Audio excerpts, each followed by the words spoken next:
ಜಿ5 ಇರುವಾಗ ನೀವು ನಿಮ್ಮ ನೆಚ್ಚಿನ ಶೋಗಳನ್ನ ಎಂದಿಗೂ ಮಿಸ್ ಮಾಡಿಕೊಳ್ಳುವುದಿಲ್ಲ. ಅದು ಸಂಪೂರ್ಣ ಉಚಿತವಾಗಿ.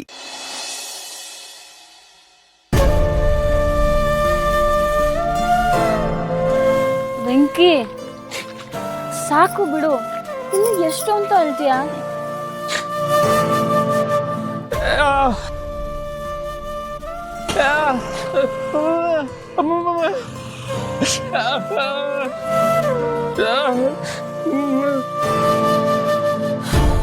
ನೋಡು, ನಂಗೂ ಅರ್ಥ ಆಯ್ತದೆ. ಆದ್ರೆ ಯಾರು ಅರ್ಥ ಮಾಡ್ಕೋಬೇಕೋ ಅವರು ಅರ್ಥ ಮಾಡ್ಕೋತಿಲ್ಲ. ನಾನು ನೀನು ಏನ್ ಮಾಡಕ್ಕಾಯ್ತದೆ?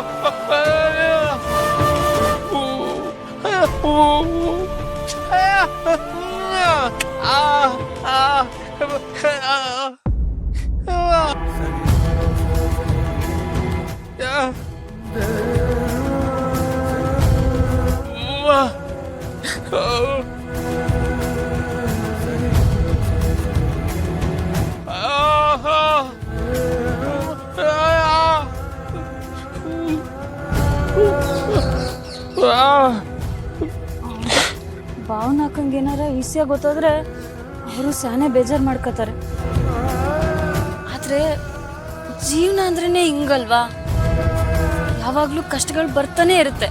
ಒಂದ್ ಕಷ್ಟ ಮುಗೀತು ಅನ್ಕೋತಿದ್ದಂಗೆ ಇನ್ನೊಂದು ಸಮಸ್ಯೆ ಕಣ್ ಮುಂದೆ ನಿಂತಿರ್ತದೆ. ಆದ್ರೆ ಬರೋದೆಲ್ಲ ಆಗೋದೆಲ್ಲ ಒಳ್ಳೇದಕ್ಕೆ ಅನ್ಕೊಂಡು ನಾವು ಸುಮ್ಮನೆ ಮುಂದೆ ಹೋಯ್ತಾ ಇರ್ಬೇಕಷ್ಟೇ.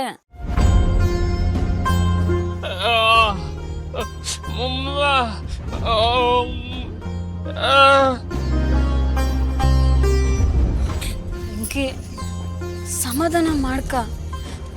ಎಲ್ಲ ಕಷ್ಟಗಳಿಗೂ ಒಂದ್ ಅಂತ್ಯ ಅನ್ನೋದು ಇದ್ದೇ ಇರ್ತದೆ. ಮತ್ತೆ ಕೂಡ ಖುಷಿಯಾಗಿರೋ ದಿನಗಳು ಬಂದೇ ಬರ್ತದೆ.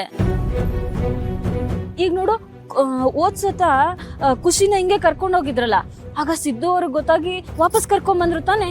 ಈ ಸತಿನೂ ಅಷ್ಟೇ, ಅವ್ರಿಗೇನಾದ್ರೂ ವಿಷಯ ಗೊತ್ತಾದ್ರೆ ಸಿದ್ದು ಅವರೇ ಹೋಗಿ ಖುಷಿನ ವಾಪಸ್ ಕರ್ಕೊಬರ್ತಾರೆ. ಖುಷಿ ಇಲ್ಲಿಗೆ ಬಂದ್ಮೇಲೆ ಖುಷಿಯಾಗೇ ಇರ್ತಾಳೆ. ನೀನ್ ಯೋಚನೆ ಮಾಡ್ಬೇಡ.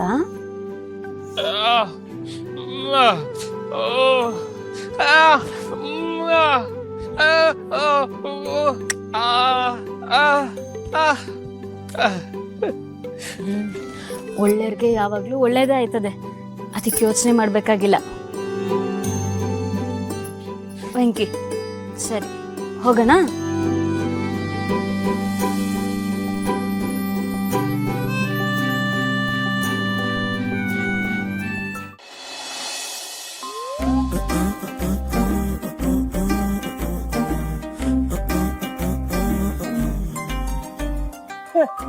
ಜಯಂತ,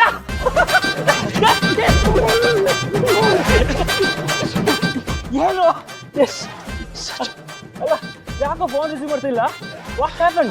ಸಾರಿ, ಯಾವುದೋ ಇಂಪಾರ್ಟೆಂಟ್ ಮೀಟಿಂಗ್ ಅಲ್ಲಿದ್ದೆ, ಫೋನ್ ರಿಸೀವ್ ಮಾಡಲಿಲ್ಲ. ನೀನು ಯಾಕೆ ಇಲ್ಲಿಗೆ ಬಂದೆ? I am not expecting this from you man. ನಿನ್ಗೋಸ್ಕರ ಸಪ್ತಸಾಗರದಾಚೆಯಿಂದ ಬಂದಿದ್ದೀನಿ. ಯಾಕೆ ಬಂದಿದ್ದೆ ಅಂತ ಕೇಳ್ತಿದ್ಯಾ? ನೀನು ಯಾವಾಗ US ಇಂದ ಬಂದೆ ಅಂತ ಕೇಳ್ಬೋದೆ. Just came out wrong. ಯಾವಾಗ ಬಂದೆ? ನಾನು ಆಗ್ಲೇ ಬಂದೆ ಕಣೋ. ನಿನ್ಗೋಸ್ಕರ ವೇಟ್ ಮಾಡಿ ಮಾಡಿ ಸಾಕಾಗೋಯ್ತು. Guess what? ನಿನ್ ಮನೆ ಒಳಗಡೆ ಬಿಡ್ತಾನೆ ಇಲ್ಲ ನನ್ನ. ನಿನ್ ಫ್ರೆಂಡ್ ಅಂದ್ರೂ ನಂಬ್ತಾನೆ ಇಲ್ಲ. ನನಗೆ ಇವರಲ್ಲಿ ನೀನ್ ಬಿಟ್ರೆ ಬೇರೆ ಯಾರಿದ್ದಾರೆ? That's why I am waiting for you. ಇನ್ನೊಂದು ವಿಷಯ ಗೊತ್ತಾ? ಅರ್ಜೆಂಟ್ ಬರ್ತಾ ಇದೆ. ಡೋಂಟ್ ವರಿ, ಇನ್ನು ಜಾಸ್ತಿ ನಿನ್ನ ವೇಟ್ ಮಾಡಿಸೋದು ಬೇಡ. ಕಮ್ ಬಾ.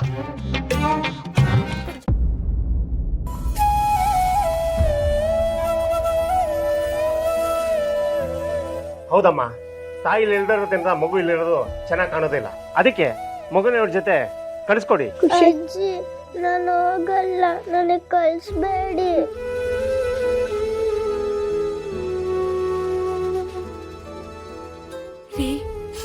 ನಮ್ಮ ಮನೇಲಿ ಏನಾಗ್ತಿದೆ?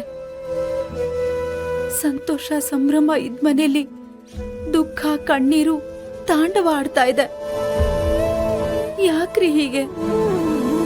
ನಾವು ಖುಷಿಯಾಗಿರೋದು ಆ ದೇವ್ರಿಗೆ ಇಷ್ಟ ಇಲ್ವಾ?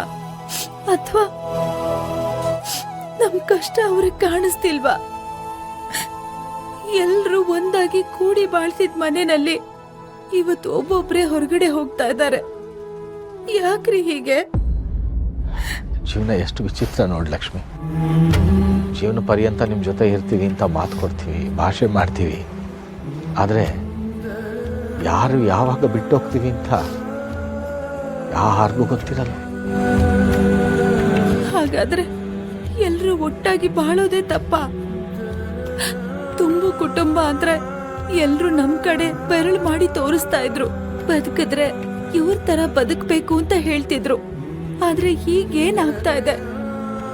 ಇದನ್ನೆಲ್ಲ ನೋಡ್ಕೊಂಡು ಹೇಗ್ರಿ ನಾನಿರೋದು? ಇರಬೇಕು ಲಕ್ಷ್ಮಿ, ಬದುಕಬೇಕು, ಈಸಬೇಕು, ಇದ್ದು ಜಯಿಸಬೇಕು ಅಂತ ದಾಸರು ಹೇಳಿಲ್ವಾ? ಹಾಗೆ ಬಿರುಗಾಳಿ ಬಂತು ಅಂತ ಭಯ ಪಟ್ಕೊಂಡು ಹೋದ್ರೆ ತಂಗಾಳಿ ಬಂದಾಗ ಅನುಭವಿಸೋಕೆ ನಾವೇ ಇರಲ್ಲ. ಏನು ಒಂದು ಗೊತ್ತಾಗ್ತಾ ಇಲ್ಲ ರೀ. ಇದನ್ನೆಲ್ಲ ನೋಡ್ತಾ ಇದ್ರೆ ನಮ್ಮನೆ ಮೇಲೆ ಯಾವ್ದೋ ಕೆಟ್ಟ ದೃಷ್ಟಿ ಬೀಳ್ತಾ ಇದೆ ಅನಿಸ್ತಿದೆ. ಇಲ್ದೆ ಹೋದ್ರೆ ಹೀಗೆ ಒಬ್ರಾದ್ಮೇಲೊಬ್ರು ಈ ಮನೆ ಬಿಟ್ಟು ಹೋಗ್ತಾ ಇರ್ಲಿಲ್ಲ. ಒಂದ್ಸಲ ಈ ಮನೆ ನೋಡ್ರಿ ಹೇಗ್ ಬೇಕೋ ಅನ್ನಿಸ್ತಾ ಇದೆ. ನಮ್ಮ ಮನೆ ನೋಡ್ತಾ ಇದ್ರೆ ಈ ಹಕ್ಕಿ ಗೂಡು ನೆನಪಾಗುತ್ತೆ ಲಕ್ಷ್ಮಿ. ಹಕ್ಕಿ ಮೊಟ್ಟೆ ಇಟ್ಟು ಕಾವು ಕೊಟ್ಟು ಮರಿ ಮಾಡಿ ಊಟನ ಎಲ್ಲಿಂದನೋ ಹುಡುಕೊಂಡು ಬಂದು ಅದ್ರ ಬಾಯಿಗೆ ಹಾಕಿ ಬೆಳೆಸುತ್ತೆ. ಒಂದ್ಸಲ ಆ ಹಕ್ಕಿ ಮರಿಗೆ ರೆಕ್ಕೆ ಗಟ್ಟಿ ಆಯಿತು ಅಂದರೆ ಸ್ವತಂತ್ರವಾಗಿ ಹಾರೋಗುತ್ತೆ. ಹಾಗೆ ನಮ್ಮ ಹೆಣ್ಮಕ್ಳು ಮುದ್ದಾಗಿರ್ತಾರೆ, ನೋಡ್ತಿದ್ದಾಗೆ ಬೆಳೆದು ಬಿಡ್ತಾರೆ. ಮದುವೆ ಮಾಡಿಕೊಡ್ತೀವಿ, ಗಂಡು ಮನೆ ಕೊಟ್ಟೋಗ್ತಾರೆ.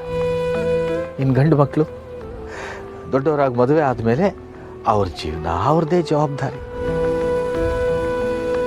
ಇದನ್ನು ತಪ್ಪು ಅನ್ನೋಕ್ಕಾಗಲ್ಲ ಲಕ್ಷ್ಮಿ.